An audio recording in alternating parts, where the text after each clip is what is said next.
Ladies and gentlemen, good day and welcome to the Q2 FY22 earnings conference call of the Federal Bank Limited. As a reminder, all participant lines will be in the listen-only mode, and there will be an opportunity for you to ask questions after the presentation concludes. Should you need assistance during the conference call, please signal an operator by pressing star then 0 on your touchtone phone.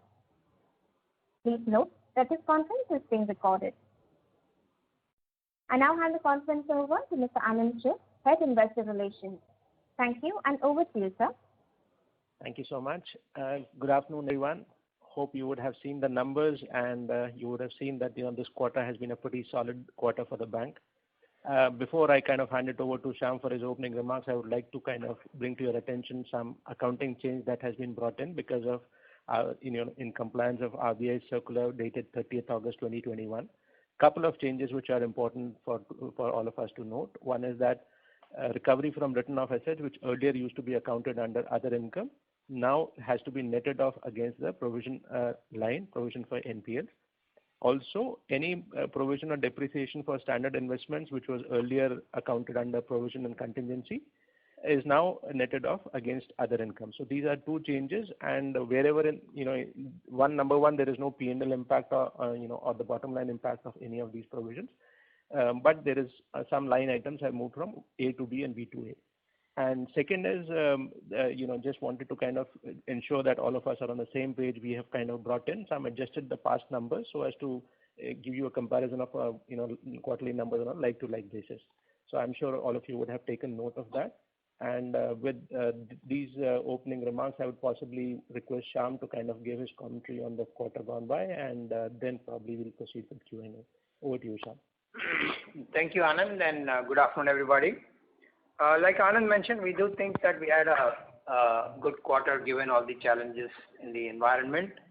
We are seeing a good traction on the many initiatives the bank has been putting in for long periods of time, and we've literally try to build the bank brick by brick, and it's good to see some of them coming to its rightful place. Most important being the asset quality of the bank. In particular, this quarter was a great tribute to the efforts of the bank.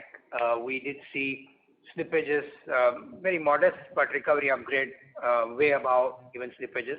Considering that we did have slightly elevated slippages in the last quarter, we saw them come back quite well.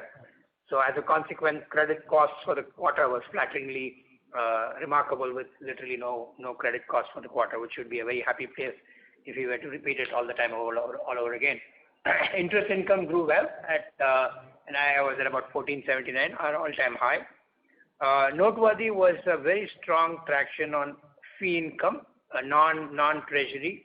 Core fee income grew very smartly, and CASA continues to be our sort of strong bed, and we saw that go up to 36.18% this quarter.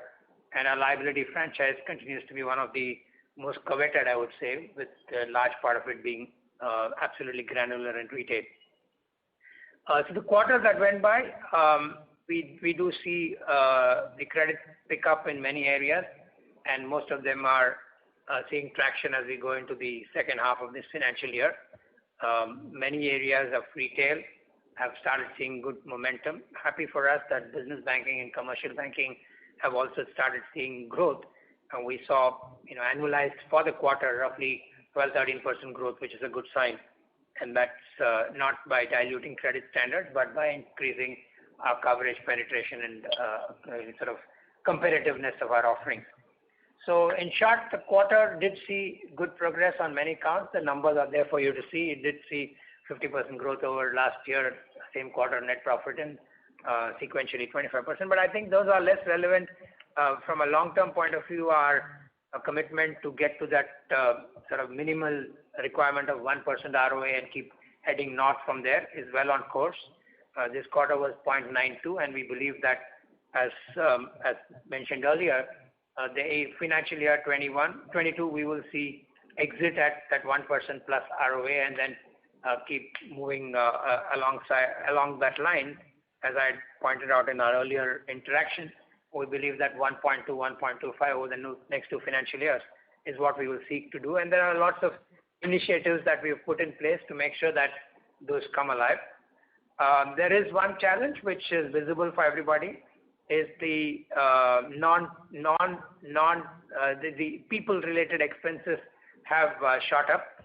Not because we've hired more or paid ourselves more, but this has a long-standing bearing on the pension costs and the recent announcement by government and the IBA negotiation for family pension and the increase in annuity costs, the DA going up. These have unfortunately skewed the pitch, but I've decided that there's no point being either defensive about it or worrying too much about it. What we can't control, we will just work through other lines and ensure that our desired outcome of 1% plus ROA is well on course and not get distracted by these, which seem to now be something that we have to contend with.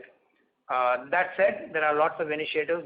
Many of you would have seen an internship program we've launched, which is the first of its kind, and we believe over the next 2 years that will give us both sales momentum and keep our front-end origination employee costs much lower, because a salesperson who comes in through this program gets interned and also can do a sales job.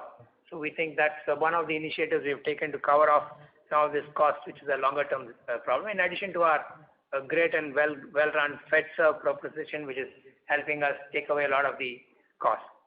The last part, an important point, which you may have all observed, we have a fetish and a feverish pitch on digital and fintech.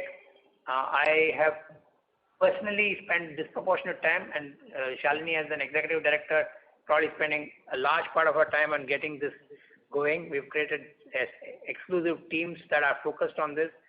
At this point in time, there's a cost element to it, but we are willing to take that cost because we believe that in the long run, this is going to be a federal bank completely differentiating from many other banks. 6 years back, I said our strategy is digital at the fore, human at the core, and branch-like distribution heavy. We haven't added branches. We've added RMs. We've put in a digital stack. That stack is helping us covet the fintech players to covet us as their partner bank. You may have seen we've got very good partnerships. The last 3-4 months, we've seen about 3-4 lakh accounts being opened. These will graduate. It's not going to be an instant win where they will all start building balances and become huge portfolios. But we believe that done well, this is going to be a game changer for Federal Bank in terms of being the truly one bank which has a hybrid model of digital and conventional banking practices coexisting. My words may seem like a flighty statement now, but I think we have the conviction that this over periods of time will be something that Federal Bank will be truly differentiated. If you poll any of the partners in the market, they will clearly believe that our model is something that they respect a lot, our engagement model and the technology capability. And this is something that we are investing into. So my headline opening messages, performance has been pretty reassuring.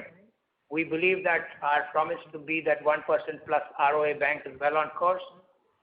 We are not taking our eyes off all the deliverables. The efforts have been quite determined. The growth in NIM, NII, and consequently NIM is visible. Core fee income is tracking well. Generally, business momentum is beginning to pick up. Credit quality in Q2 was remarkable. I forgot to mention. We did restructure about 1,000 odd crores of assets, which we will come to when I'm sure there'll be question and answers around that. And we have made sufficient provisions for that, also anticipating what kind of slippages may happen over the next 2 to 3 years on that book and build up. And I said about 5 quarters back that our PCR will never come below 65, and we are confident that whatever happens, that number will be honored, and we are tracking quite well to make sure that not just this quarter, but in periods ahead, those numbers will be contained. So with that, let me just hand it over to the operator. You may open up for questions. Thank you very much. Thank you very much. We will now begin the question and answer session. Anyone who wishes to ask a question may press star and 1 on the touchtone telephone. If you wish to remove yourself from the question queue, you may press star and 2. Participants are requested to use handsets while asking a question. Anyone who would like to ask a question, please press star and 1 at this time. Ladies and gentlemen, we will wait for a moment while the question queue assembles. I forgot to mention the entire senior team is there. I don't know if Anand mentioned it, so they will be able to answer pointed questions in specific areas.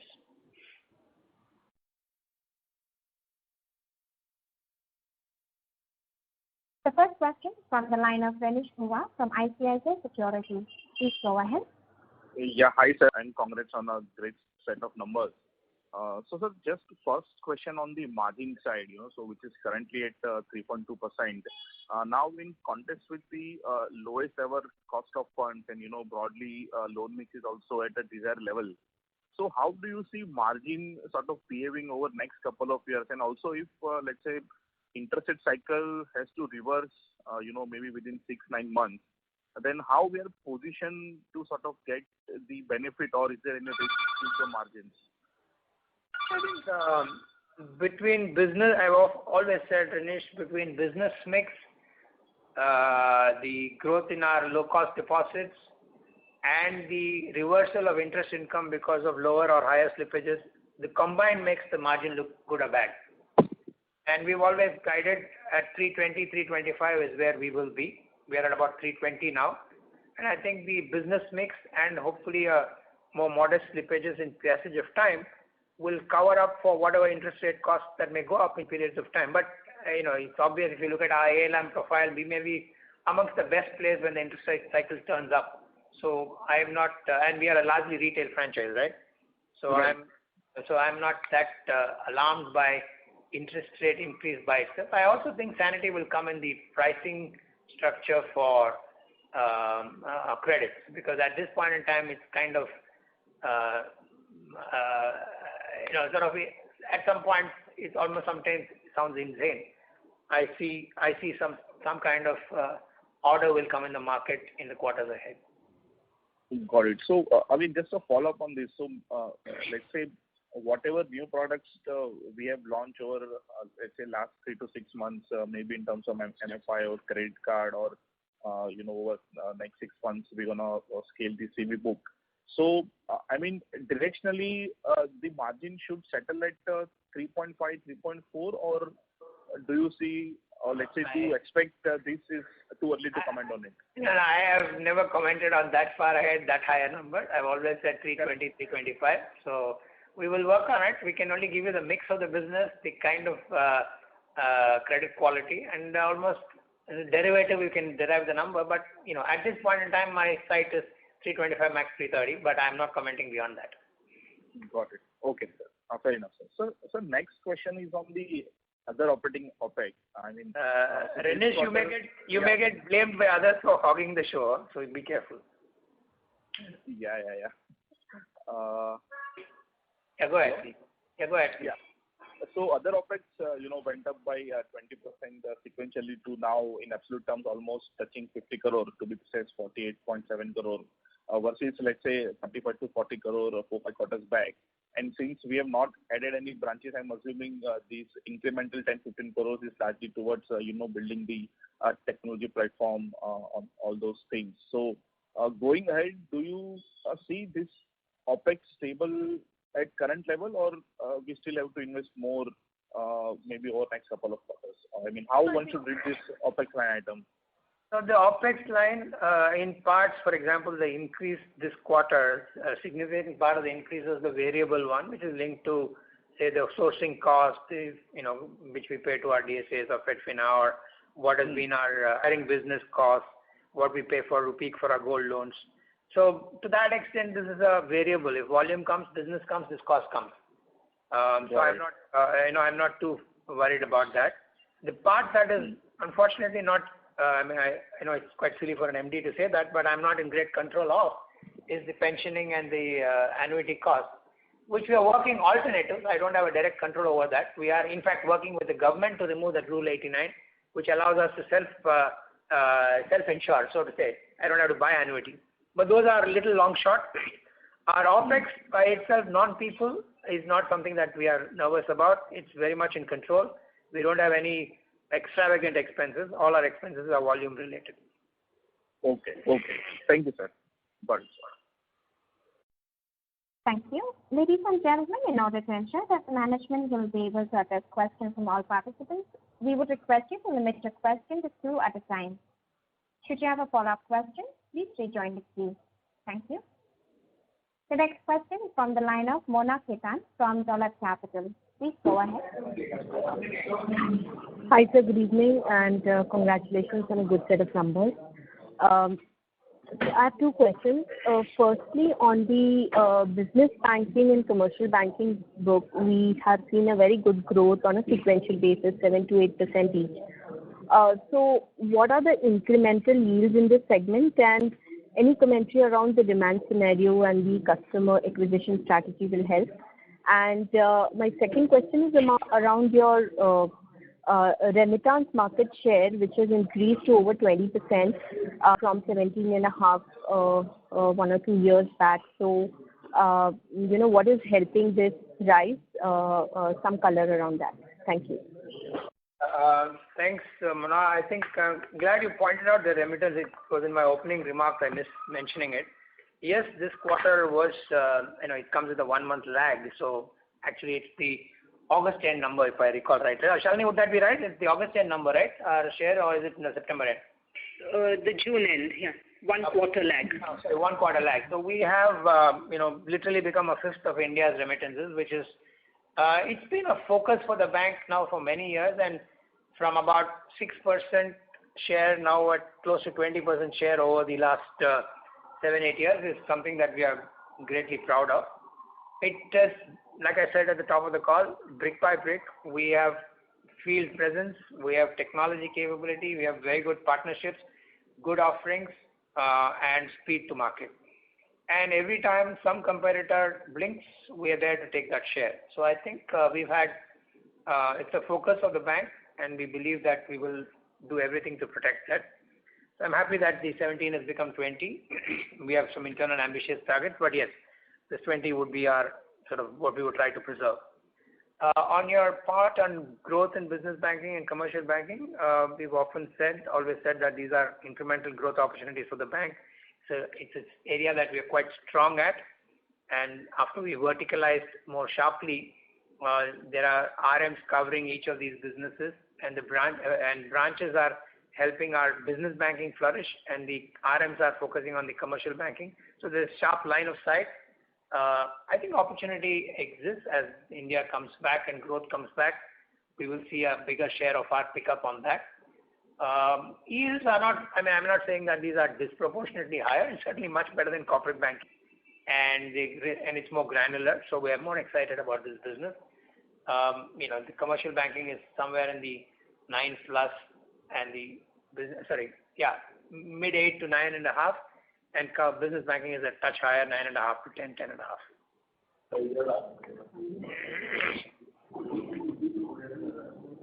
Thank you. Thank you. The next question is from the line of Gaurav Kochar from Mirae Asset. Please go ahead. Yeah, hi, good evening, team. Thanks for taking my question. Sir, my first question is with regards to the liquidity on the balance sheet. If I add the cash and call money, it's roughly 10.6% of assets. It used to be 5-6% earlier. And I also see at the same time borrowings up 15% sequentially, despite, we did a capital raise, allocation to IFC. That was around 9.2 billion. So any rationale on, the borrowing which was done in the quarter, and what was the, cost of that borrowing? Ashutosh, you want to take that? Or Venkat, Ashutosh? I'll take that. I think these are the treasury operations basically. So you will see borrowings, you will see the deployment, and that is to capture the arbitrage in money market. Yes.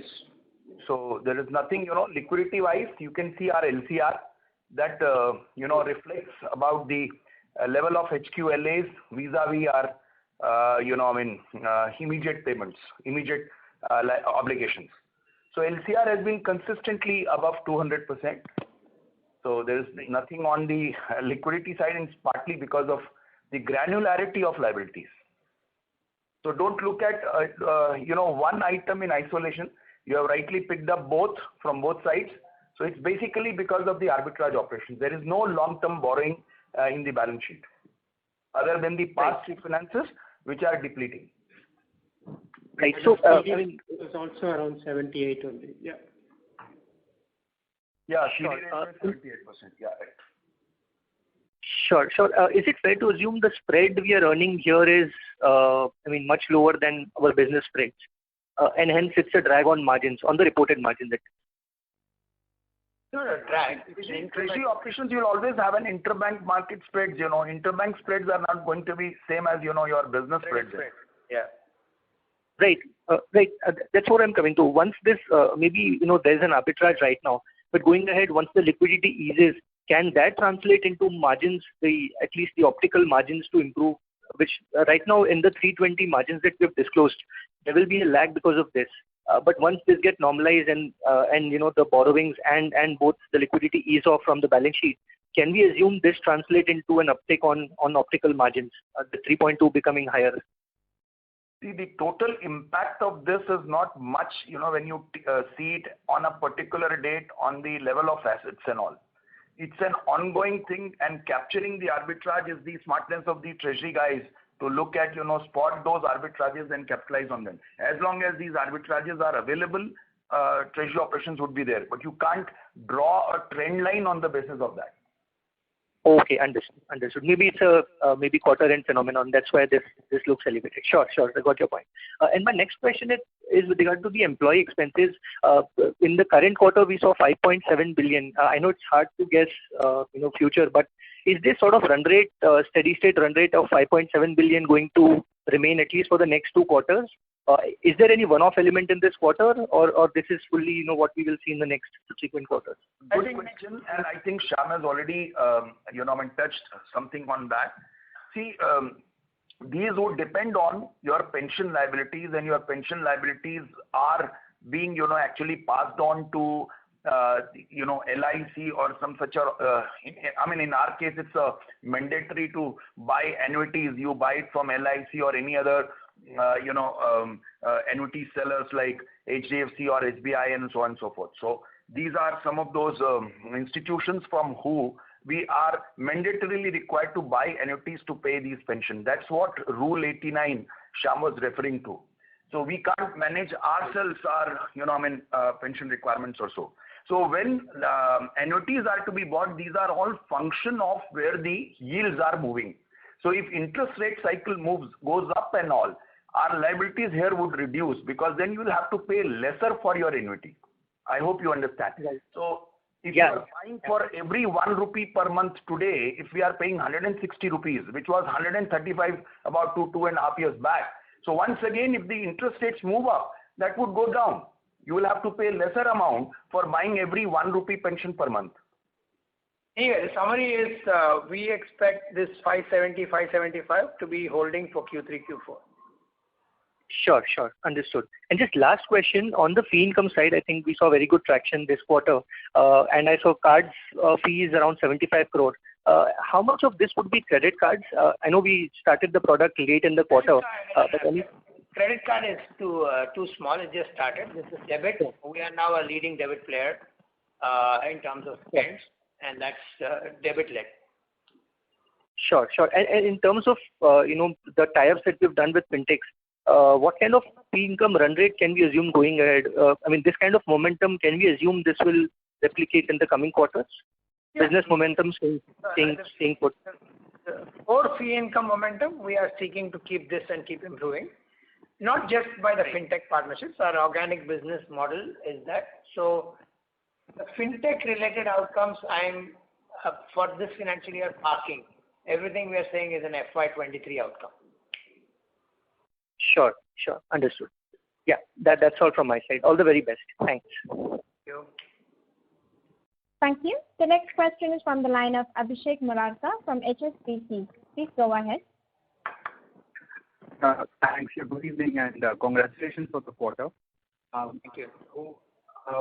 I'm sorry to interrupt you, Mr. Murarka. Your voice is breaking up. It's not very clear, sir. Hello. Is this better? This is slightly better. Sure. So a couple of questions. The first one is, you said that you're looking at a 1.25% ROA 2 years down the line.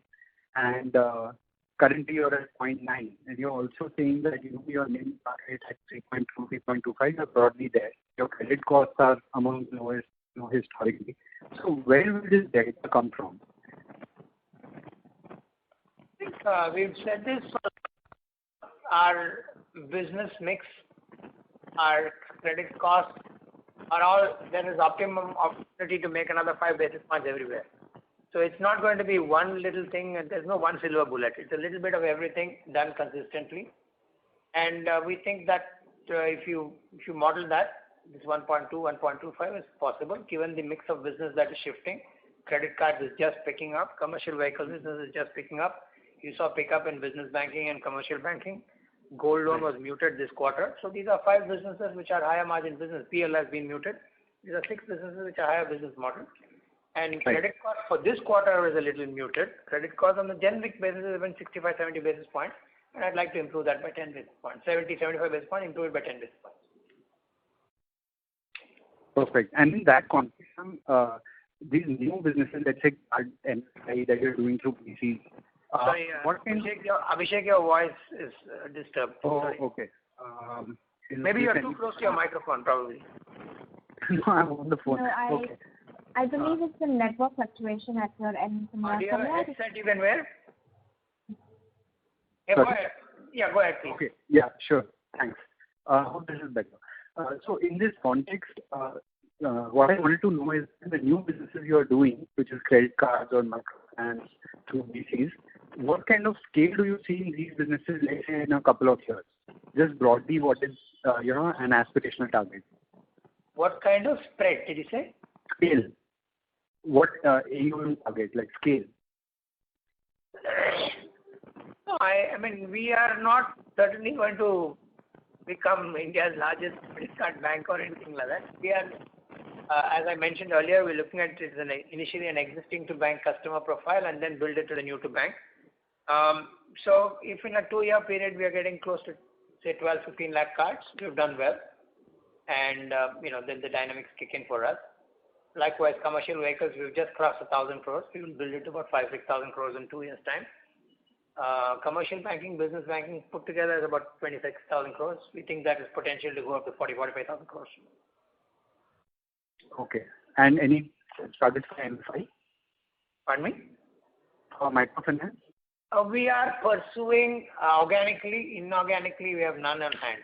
I've always said if there's something, we will be very happy to look at it. But unfortunately, nothing on hand just now. But we have not taken our eyes off that. There will be something that will come up in the next few quarters if we search hard. I did say in the last call, we want to see how the environment is playing out. I think they're just getting some stability. So we'll watch for another quarter. Sure. And the second question, slightly connected, is this digital personal loans. Last quarters have been coming off. First quarter I understand, but second quarter also there's a sequential drop. So can you explain why that book is contracting and what's the outlook there? No, it's conscious. In the current prevailing credit environment, if you offer easy to take credit, you may end up becoming a problem. So we're just watching for it. As we go into Q3, we'll see pick up on that. Okay. And in that book, is there any cutoff? What would be the cutoff, let's say, customer profile in terms of, let's say, CIBIL score or something like that? I think it's not just one. We create our own score, including CIBIL score. We look at past performance record on that. It's a largely cross-sell to existing liability base. So we have a internal score based on how we model the client profile, and based on experience, we keep experimenting at various price points. But we take before delivering the credit, we scrub the bureau. Okay. And if you don't mind, can I just squeeze in one more question? I'm okay. The others will come. Go ahead. Sure. All right. Sorry. Just one very quick one. So just these fintech tie-ups, what is the run rate of SA accounts or the throughput of SA accounts this quarter? We've done about 3 lakh accounts with both the fintech partners this quarter. Right, Shalini? We've done 3 lakh? Yeah, Shyam. Yes. It's running at about, this is little filtered, as in it's like a tap. We disallow and allow at different points in time depending on volume. But I did say in the last call, right, we we think in a normal day we do about 3,500 accounts normally. Now we are running at 7,500 accounts a day. Okay, perfect. Thank you, Shyam. Thanks for taking the questions, and all the best for the quarter. Thank you. Thank you. We would request participants to submit your questions to 2 at a time. The next question is from the line of Ajit Kumar from Ambit Capital. Please go ahead. Thank you for this opportunity, sir. So a couple of questions from my side. First, what would be your SMA, total SMA book now? I believe last to last it was 4.6%. The SMA 1 and 2 is now close to 2%, and SMA 0 is about 1.82%, roughly about 4, little shy of 4%. Okay. So roughly 50-60 basis point improvement on Q&Q basis. A little better. I think last count I saw 67 or 70 basis points. Okay, thank you. And sir, second is on restructuring. So just wanted to reconcile the numbers given in presentation and in result as part of notes to account. So as per presentation, the total restructuring is rupees 3,553 crores, with COVID-specific restructuring being 3,423 crores. Now, as per notes to account, point number 12, format B table, I believe that is the format in which you report to RBI. The total restructuring done is roughly 2,700 crores. So where is the disconnect actually of this? There is a gap of 700 crores. If that disconnect you can explain. Yeah. Mani or Venkat or Babu? Yeah, sir, Babu here. Shall I take this question, sir? Please. Yeah. Just for information, in the disclosure format, MSME is not included. Excluding MSME only, disclosure is required. That is why this is. Yeah. Okay. And sir, just one last question. If you could talk about your partnership with OneCard as far as your credit card book is concerned. Any qualitative, comment on what is the purpose of this partnership? Shalini, you want to give input?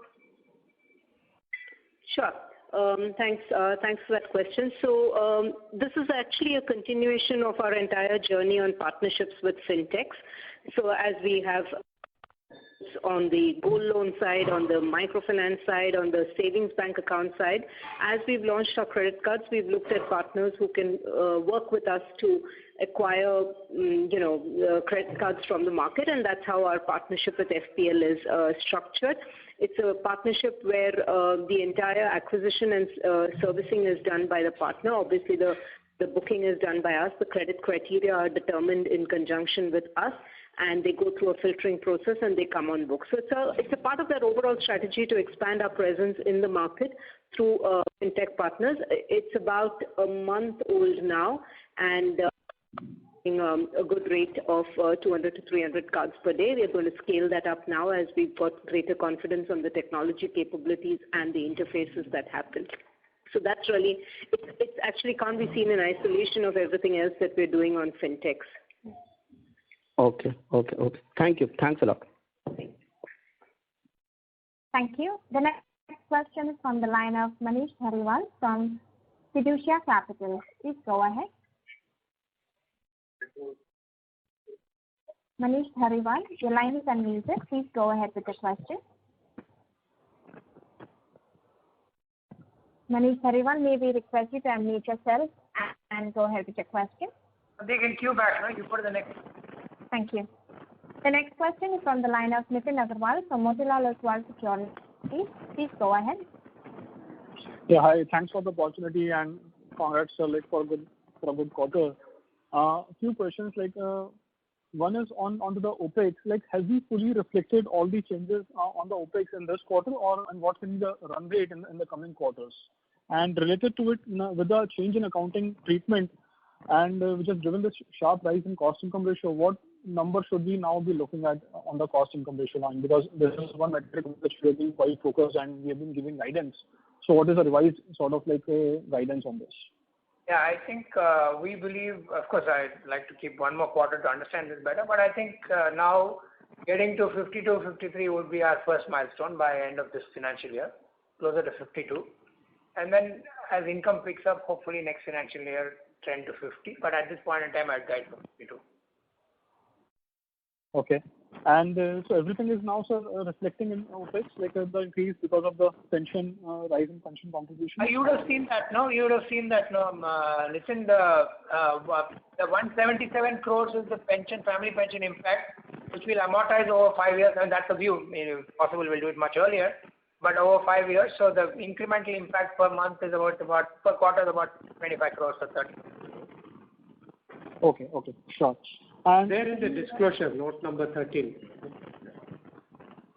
Sure. Thanks.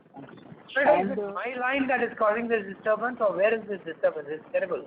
Yes, sir, it's coming from your line. So should you connect me back? Yes, let me do that, sir. I'll disconnect and call you back. Ladies and gentlemen, we would request you to please continue to hold the line. Ladies and gentlemen, please stay connected while we reconnect the management. Thank you. Yeah, sorry, Nitin, we had to disconnect. Yeah, please. You were talking about OPEX. I did mention. I think Venkat was clarifying further. Yes, I understand that, sir. Thank you. And so second question is on to the margins. So what will make us more constructive on margins? Like we have been talking about 3.15 to 3.2 range, but if I look at like our CASA has grown around 500 to 600 basis points in last 18 months. It is growing at a faster rate already, and likely to expand further. So what will make us report a higher margin from there? Nitin, I know I'm not going to be popular saying this, but I think chasing margin in itself is never a good strategy. A mix of business, credit quality have to be factored in. So I would say when I guide for 320, 325, 330, we have factored that in. I mean, we don't have a path to say I can get to 340, 350 without taking disproportionately high risk, which at this juncture we don't have the appetite for, Chief. Also. And lastly, on to the restructured portfolio, any sense that you can share as to what proportion of the restructured book is going to turn into bad loans, and what proportion of it is under moratorium right now? Because last quarter you did talk about that the collection efficiencies in restructured book is as good as the standard portfolio. So how I don't think that has changed. We have, I think in our disclosures we've made, right, 75% of the book is LTV and 73% is 100% secured, collateralized. So I think the quality of the book, because it's largely retail, home loan against property book that we have restructured, we're quite pretty comfortable that it's not going to be a runaway problem.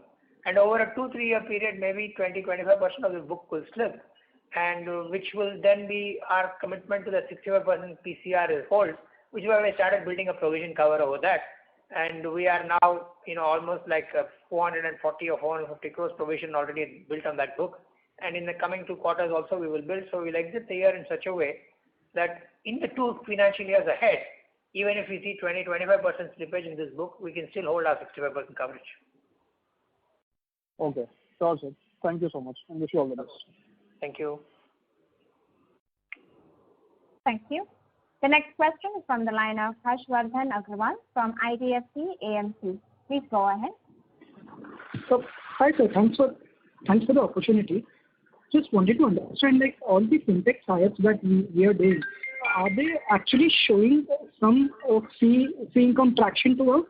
And where does this fee income would sit? On slide number 27, we have a breakup of fee income line-wise. So where does all the fee income that we get from fintechs will sit? No, fintech fee income is not separately reported. That will come under our debit fee income. So largely whatever our debit fee income, but fintech build at this juncture, we are monitoring the account performance on a 3 MOB basis, how balances are built. If you were to originate through a normal digital channel versus this, they are tracking almost just the way a normal digital account would behave. Right. And so we do have a tie-up with ICICI Securities for that for a trading account, 3-in-1 trading account. So how's the traction there, and what kind of revenue that tie-up is generating for us? While we don't declare individual partnerships, you can see that generally our fee income traction is positive, driven by a range of activities, one of which is the partnership with ICICI Securities. Right. So, sir, in this ICICI Securities for any of these tie-ups, we do keep the float in the account, and we do earn income on that, right? Yeah, float income will be ours. Where the deposit is there, the float income will be ours. Okay, sure. Thanks. Thank you, doctor. Thank you. The next question is from the line of Bhavik Dave from Nippon India Mutual Fund. Please go ahead. Yeah. Hi, sir. Good evening, sir. Two questions. One is similar to the first, like the previous question. Wanted to understand if you could give us some clarity on what exactly these fintech tie-ups mean for us, because there are so many of them, and we're trying to achieve a lot of things like the credit card fees, acquiring accounts via Neo.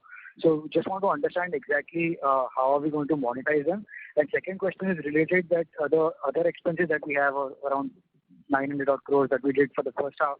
How much would be due to these partnerships, or how much of it is linked to business growth? So how much will it be variable that as and when business picks up for us, that growth will grow with the kind of the business that grows. So just want to understand the variability of the other expenses. Yeah, thanks. And your two questions are in some sense interlinked. Our OPEX increase this quarter versus the previous, like somebody pointed out, about 48, 49 crores.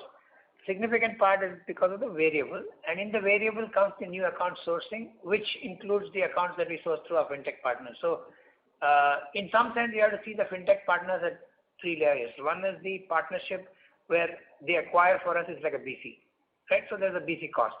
The second is we are a service provider for them, and then there's a certain degree of cost acquisition cost that we bear.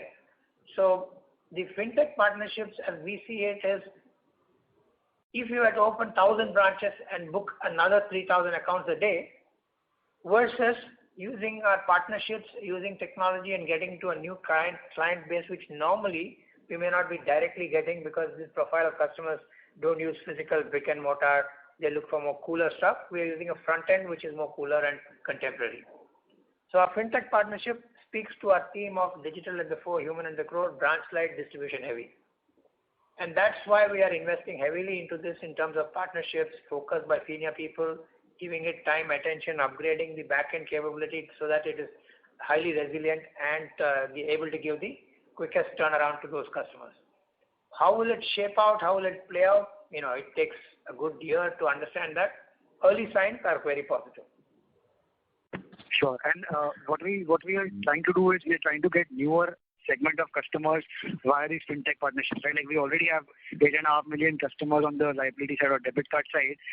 The incremental customers are reasonably different in terms of the profile, meaning maybe 30 years and below, more millennial type customers, salaried. Is that what we're trying to do with these partnerships? Because we already have a reasonably high base of customers to mine for our existing personal loans and credit cards, right? In some sense. Absolutely, yes.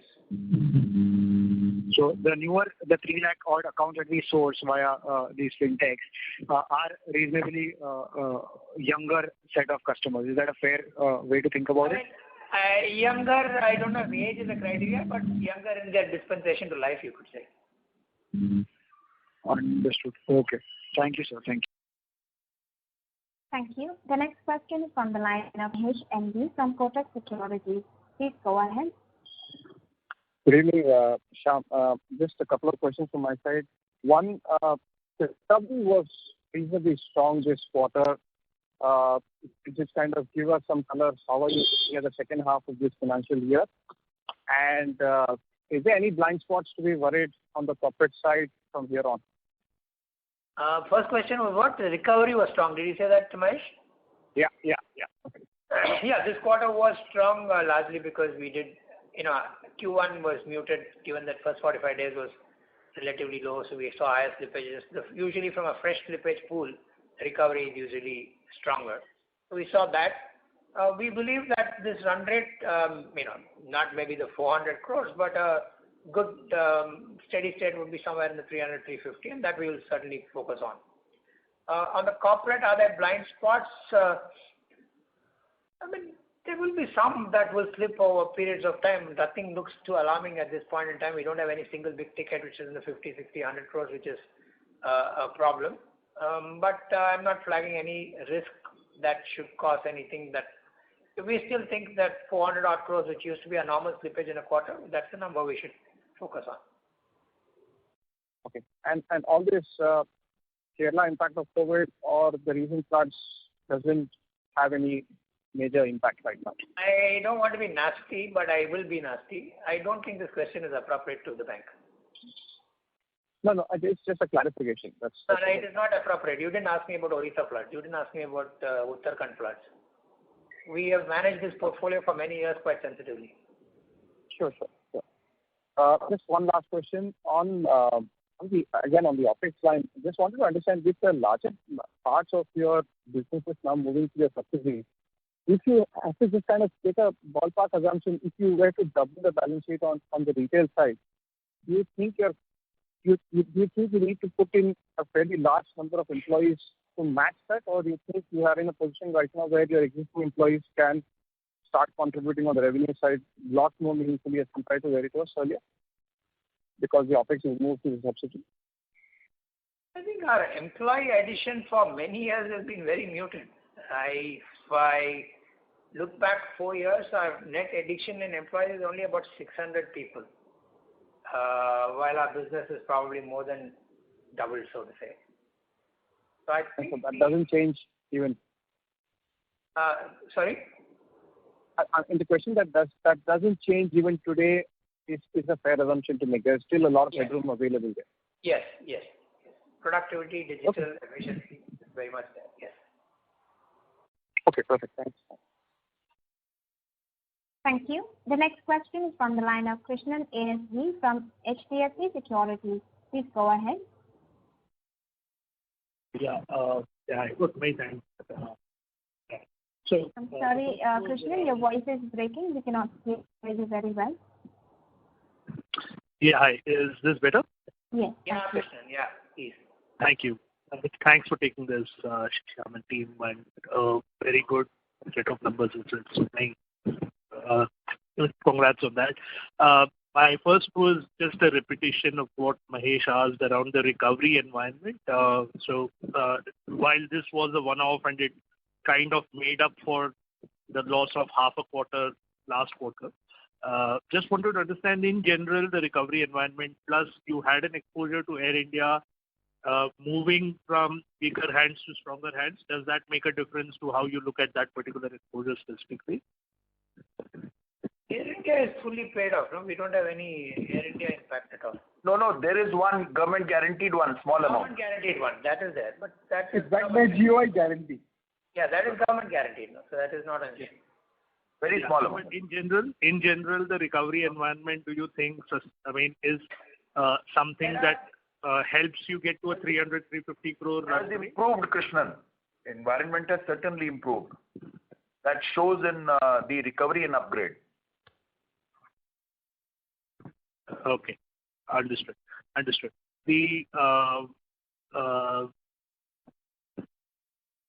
So I'm done with that question. Many thanks, and all the best. Thank you.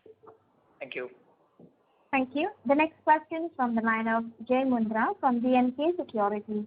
Please go ahead. Yeah, hi sir. Good afternoon and thanks for the opportunity. Sir, first question is on ECLGS. If you can quantify the outstanding number that we have. And secondly, once these loans, when they, I think this quarter, September or maybe July to September, they would have completed the first year of moratorium. Are you seeing any, if you can share your thoughts, once these accounts have come out of moratorium, how are they behaving? Or how should one look at it, the stress from this portfolio? Yeah, sir. The second part is easier. First, the prepayment this quarter was bang on, so we didn't see any stress on that. If we can forecast that for the remaining quarters, we are a very happy team. But that is hard. But at this point in time, the GECL portfolio is very small repayment requirements, was good. Book restructured, if I remember, 700 crores. Harsh, should you know? I can't recall the top of my head. Harsh. Would one of you know? Which one? Sorry? GECL total restructuring. Total GECL book. Around 2,700 crores is my recollection. Yeah, nearly 3,000 crores. It's around just a shade below that, Shyam. But with the new announcements, there will be some more disbursements, but as of now, it's there. So, sir, the question is, so far, anyway, this portfolio was under moratorium. And maybe in the beginning, I mean, in the later part of this quarter, you would have seen some accounts coming out of moratorium. And their repayments were perfect. Sir, Babu here. In a supplement right, Babu? Yes, 17% of the book has come in demand bucket, and we did somewhere around 95% collection. Absolutely, there is no challenge, particularly with regard to the moratorium or structured books offer on the demand book. Understood, sir. In short, I think if we can sum up, I think our recovery percentage is in the restructured book is quite similar to the general book. Exactly. Right. And second question is on restructuring the nomenclature. So let us say you have restructured 2,000 crores of retail. If a customer, he had taken a prudential restructuring and he wants to repay on time, he can still do. But at what stage you would untag him from restructuring? Is there any clarity that, by what milestone would you untag him from restructuring? Babu, yes, sir. Restructuring is done for 24 months. That is the maximum tenor that is permitted. After these 24 months, his account will untag on the restructuring book if it is not turning into LCA by the time. Okay, so even if he is perfectly standard, even if he has repaid some amount of it ahead of his schedule, it will remain flat as restructured up to the end of this 24 months. That is a maximum tenor. Let me add, I think in the past there had been so many restructuring, done under CDR, this, that and all. If you see, we always present to our analysts and investors the slide on which we show the path of restructuring. So once an account is tagged as restructured, earlier we used to continue it till it is fully repaid and all. And that's what you would have seen in graph. It used to be that amount used to be 3,200 crores and all, and gradually it had fallen to 600, 700. This is a special restructuring that has happened under COVID. 2 years is a moratorium period. We'll watch it after moratorium is over, how long it is behaving properly, because these are mainly housing loan accounts for 15 years, 20 years, 25 years or so. So maybe after 2-3 years of satisfactory performance post moratorium, we'll remove the tag, but that we would share with you, through a slide and all. That so much we have taken out of that book. No, even otherwise, sir, it remains in standard bucket. Standard it remains. I'm talking of, removing that tag of restructuring. So I think for that some, trend should be there, post moratorium. We'll watch it for a couple of years or so and then, disclose it that this is what we are removing from restructured bucket. Understood, sir. And the last thing, sir, I missed your comment wherein you had said that you have done some estimates basis some relapse from outstanding restructuring, and then you have made some over and above IRAC provisions. So if you can elaborate, sir, if you have any done provisions on the expected restructuring, or did I in a most conservative way, we are expecting that there would not be a slippage of maximum slippage could be 30% from this, which this is a sort of very conservative estimate. The number could be much lower later on. But assuming that it is 30%, 25 to 30% slips and all, on that we need to have 65% PCR, which is we have been maintaining for last so many quarters. So if we have to maintain 65% on that 30%, 25, 30% of restructured work, then how much provision we need to hold? So on that, I think Shyam had shared, we already are holding 450 odd crores, and we will gradually build up, because post-moratorium then we would actually be knowing whether it is slipping or not. So for that, in advance, we are building up the provision. And that's what that management outlay, we already have additional provision made in this quarter itself. Right. So 450 crores is a restructuring provision outstanding, right? Yes. Babu, is the number same now? Yes. Yeah, sir, it is. That is outstanding provision for RF1 and RF2 together. Yeah. Right. Thank you, sir, and all the best. Thank you. The next question is from the line of Gurpreet S. Arora from Aviva Life Insurance. Please go ahead. Yeah, hi. Thanks for the opportunity. So one quick question is on the restructuring. In your opening remarks, you mentioned you've done around 1,000 crores of restructuring. Last quarter, I think the guidance for this quarter was 400 odd crores. So where has the incremental surprise for us come from? And second, if you could reiterate the slippages guidance for this year at FY20 levels plus minus 10%, which you alluded last quarter. Yeah, I think you picked up half of my statement. You only picked up my restructuring comment last time about 400, 500 crores, but you don't pick up the slippage part. The slippage is half of what I thought it would be. So on balance, between the two, slippages and restructuring, this quarter is also roughly about 1,400 crores, 1,300 crores. Not very wildly off from what we had visualized. The good news is slippage didn't happen. The even better news is the customers who opted for restructuring are secured, and therefore that's the blend that we see. Sorry, what is the other part of your question? So your slippage guidance, as what you mentioned last quarter, do you maintain that? The full year slippages we had talked of somewhere equal to what it has been for the previous 2 years, which is roughly 1,800 to 2,000 crores. Current trend line suggests it could be better, meaningfully better. Sure. And my last question is if you can comment a little bit on the business environment, especially on the SMEs, and any sort of cautious industries or geographies you wish to highlight. That's very geography sensitive or sort of sector sensitive, and it keeps varying. But we've generally stayed off hospitality and those that are heavily contact sensitive, right? Obviously, and that's why our slippages are well in control, because for years we've kept away from those segments. So that will continue. Business environment certainly better than what it was say last financial year. Most of last financial year. Last quarter was good, and the quarter that went by, for period starting I think July, August onwards, we've seen momentum. I am quite confident that second half we will see much higher growth than first half. Sure. Thank you so much, sir. Good luck, sir. Thank you. Thank you. The next question is from the line of Rishikesh Oza from Robo Capital. Please go ahead. Hello. Yeah, hi.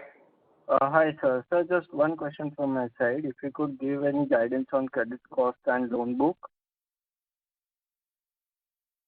I think loan book, I just mentioned that, Y-on-Y we've grown 10%.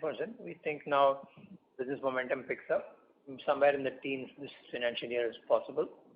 We're pushing for higher, but yeah, somewhere in the teens. Whether it's mid-teens or high teens, we will see in the quarters ahead, quarters ahead. Credit cost this year will be a kind of a mixed tune because Q1 was high, Q2 was nil. So let me not comment on it. Suffice to say our overall full year credit cost somewhere in the 70 basis point, 80 basis points, which you should factor for. Okay. And next year? We'll give you a guidance closer to the year. Okay. Thank you. Thank you. The next question is from the line of Franklin Moraes from Equentis Wealth Advisory. Please go ahead. Yeah, so thanks for taking my question. So could you throw some light on the outlook for Fed FINA? They're doing well. They're focused exclusively on small business, small ticket size credits, LAP, gold loans, small business lending, and we're quite happy with the progress. So in terms of growth, if you could share, whether they will also be, growing aggressively?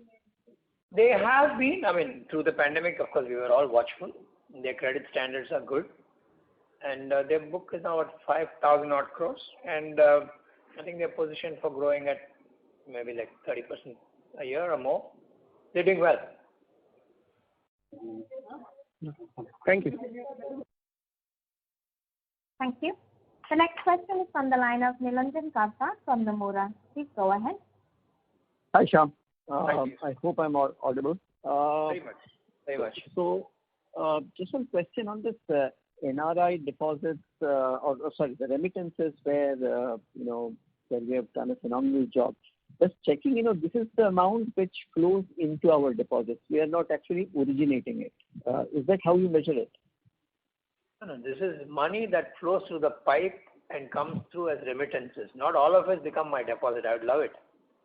A part of it becomes, the end user, end beneficiary could take the money and take it away for end use, which is not placed in the bank. This is money that flows in through us. We are a pipe for that money to come in. As a part of our management, we try to keep a large part of it. We encourage the customer to bank with us. Right. And therefore, in that context, I was just looking at that NRE deposits, right? I think for many years now, I think this is the first time the Q1 we had the QOQ had a decline in the September quarter. Anything, does it point to anything about utilization of these or any sort of weakness in the environment? Or I'm reading this too much into these numbers? No, maybe Shalini or Suresh can give you a better color, but generally I wouldn't read much into it simply because that usually is when the Onam comes, and also the last 4 months have not been the best period for non-residents, right? So to that extent, movement of money may have been lower, and also as rupee strengthened. Now we saw October rupee became 75. And I was about to say that. Actually, it's a function of how the exchange rate behaves. That's what I said. After rupee became 75, the floodgates were opened again. Right. Okay, fair enough. And last question on that restructuring. Roughly, what kind of moratorium have we given, or when should we start looking at a large bulk of restructuring to come through and the repayment, I think the 3,500 crores over the next 9 quarters is divided in different segments with about 800 crores, due repayments in the next year first quarter, right, Babu? Is that the number, if I recall right? By September next year, roughly 80% of this book will come in demand book. By now it is 17%. So the most of this book may come towards the Q4 and Q1 and shortly to Q2. So by Q2, the demand book may be somewhere around 80% of the restructuring. Okay, brilliant. Sorry, a final question, Shyam. When do we see the new investments that we are doing on the retail side to start showing up in the profitability numbers? I think they are all showing up in its own little ways every quarter. You saw fee income pick up nicely. And I think every quarter you will see. I generally believe never a silver bullet, always a little bit better every time. So I am not committing to, and this is my philosophy and the bank's philosophy, not mine. And we will live up to it. And I will stick to that. We won't promise something which we don't have silver bullets. Others do have. We don't have. Perfect. Thank you so much, sir. Thank you. One point for clarification, my side, Q2 23, 80% of the demand book is from. It's not, that's what I thought. It's 23. Yeah, 23. I stand corrected, sir. Yeah. Thank you. The next question is from the line of Madhu Gupta from Quantum Advisors. Operator, we must bring this to a close after 2 questions, please. Thank you, sir. Thanks for taking my question. Congrats on a good set of numbers. My first question is, in your previous call, you said that, what percentage of the employees are on the defined pension plan which you expect that they will retire by FY24, and what are the kind of cost savings that will accrue to the bank as a result of that? And my second question is on, there have been some reports that you plan to list your subsidiaries, Fedfina. So could you give some more color on it when is expected? On the pension, we didn't say the last of the employees. The last of the employee will retire in 2047 or 20 whatever. But a large number of the people who were onboarded before April 1, 2010. Majority is year 24, 25. And after that it will taper down. So to that extent, our annual pension cost is roughly 400 crores incremental that we've been providing for the last, say, 4-5 years. That should see some improvement of at least 30% of that in the period starting 24. On the second, really, I have no comments other than we also read some press articles that you said, so I have really no comments. There are no plans of listing as of now. It's not confirmed report. When something is required to be announced, we certainly will. One more question that I would like to ask. Like last year, you had said that there has been some slippage on account of the exposure that you have to the UAE exchange of 1.75 billion. So what is the color on that? I mean, what is the status right now? Have the slippages increased or there's some kind of recovery over there? That's fully provided. We have not got any recoveries as yet. We are working through it. We have the security, but it's a very complex legal process that is underway. At this point in time, I have no incremental update other than the fact that the process to recover is underway. We are fully provided. Oh, that is it from my side. Thanks a lot. Welcome. Thank you. We'll take one last question from the line of Ankit Sharma, an individual investor. Please go ahead. Ankit Sharma, your line has been unmuted. Please go ahead with your question. Request you to unmute yourself and proceed with your question. We may have signed off. There seems to be no response in this line. Okay. As there are no further questions from the participants, I now hand the conference over to Anand sir to further closing comments. Please go ahead. I would just thank everyone for joining the call, and I wish you happy Diwali, happy Christmas, and a happy New Year in advance. Yeah. Thank you very much. Thank you. Thank you. On behalf of the Federal Bank, that concludes this conference. Thank you for joining us, and you may now disconnect your lines.